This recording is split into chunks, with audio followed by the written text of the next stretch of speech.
Bonjour à tous, nous sommes le 24 juillet 2025 en Gironde, à 7 km au nord de Castillon-la-Bataille, sur les collines, là où il y a des vignes, c'est la rase campagne, des vignes à perte de vue, des bosquets, des petits villages.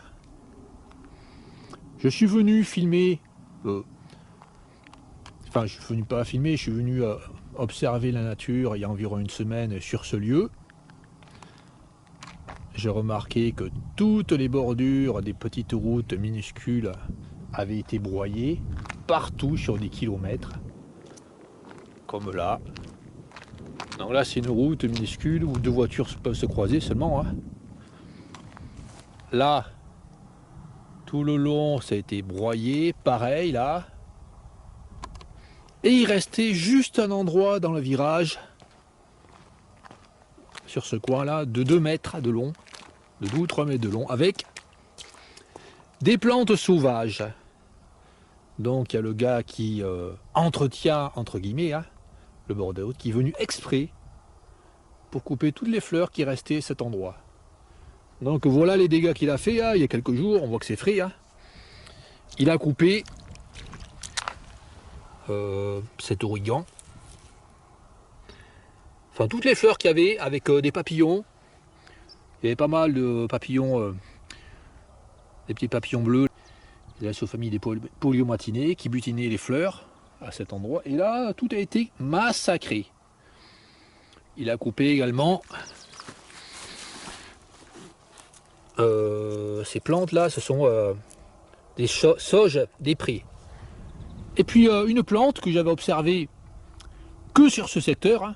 Alors il y en a ailleurs, mais de manière assez ponctuelle. Mais là, sur ce secteur, il y en a à des endroits, sur les talus, comme ça, un peu sec. C'était la guimauve à feuilles de chanvre. Alors je montre la répartition géographique française de la guimauve à feuilles de chanvre. Voilà, donc sur ce secteur en Gironde, il y avait sur ce virage la guimauve à feuilles de chanvre. Et toutes ces guimauves à feuilles de chanvre, donc qui avaient des tiges comme ça, qui montaient jusqu'à 1 mètre, ont été coupées. Et là, il en reste peut-être une qu'on va pouvoir voir là. Là, une guimauve à feuilles de chanvre. Il reste une fleur là. Regardez. Donc un engin est venu exprès pour massacrer les guimauves à feuilles de chanvre qu'il y avait sur ce lieu. Alors, la guimauve à feuilles de chanvre est une plante nourricière pour les chenilles du papillon, l'Hespérie de l'Alcée. L'engin qui est venu à cet endroit est venu tuer les papillons. En même temps qu'il a tué, qu'il a éliminé cette guimauve à feuilles de chanvre. Complètement taré, complètement débile. J'avais espéré, mais bon, faut pas trop espérer dans ces situations. J'avais espéré que le gars, il avait laissé exprès là 2 mètres de fleurs, c'était magnifique, très fleuri, rose. Non, non, pas du tout. Non, non, il a regretté, c'est un oubli regrettable. Là, il y a le panico champêtre, cette plante là, qui a été coupée. C'est une plante ça c'est une plante de la famille des apiacées. C'est une plante qui peut être nourricière pour les chenilles du papillon, le macaon. Donc, coupée. Plein de panicots ont été coupés, plein de centauées, minables à un point extrême. Là, c'est quoi? Ça, c'est une centauée. Voilà, qui a été coupée. Plante nourricière pour papillons. La mélitée des centauées. Donc plein d'espèces de papillons pouvaient vivre sur ce lieu, en pleine campagne. Il y a très peu de circulation sur ces petites routes là. Donc les papillons, ils peuvent pas être tamponnés par les voitures, enfin ça peut arriver, mais c'est rare. Il peut y avoir plein de vies de papillons, mais non, ils préfèrent qu'il n'y ait rien. Ils préfèrent que ce soit le lit, régulier. Donc je vais montrer un endroit, un peu plus loin, vers là-bas. à quelques kilomètres, où se trouvent encore ces guimauves à feuilles de chanvre. Je vais montrer les photos que j'avais prises exactement à cet endroit. Voici grandeur nature, la fleur de guimauve à feuilles de chanvre. C'est des plantes qui font 1 mètre de hauteur minimum, hein, très effilées, très fleuries. Là je vous montre par rapport à mes doigts, la fleur qui fait environ 3 cm de diamètre. Et puis là j'ai pris une feuille, ça ressemble un peu aux feuilles de chanvre, aux feuilles du cannabis. D'où le nom guimauve à feuilles de chanvre. Donc allons pouvoir plus loin, à quelques kilomètres vers là-bas, à un endroit où la roue n'a pas été broyée à ras.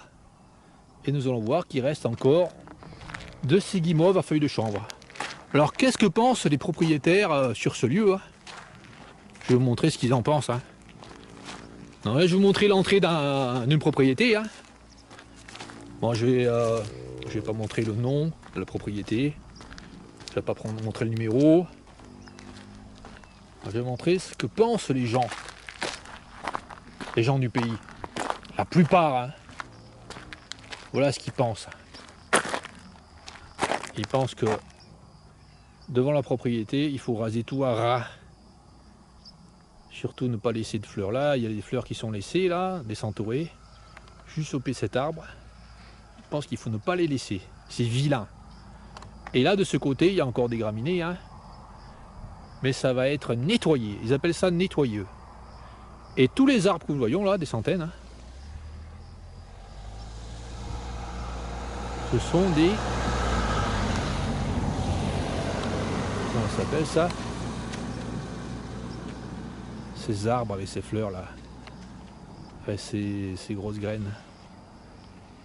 Ces arbres des américains, des liquidambar. Exclusivement des liquidambar sur le coin. Minable à un point extrême. Donc tout a été nettoyé. Allez, allons vers là-bas pour voir ce qu'il y a.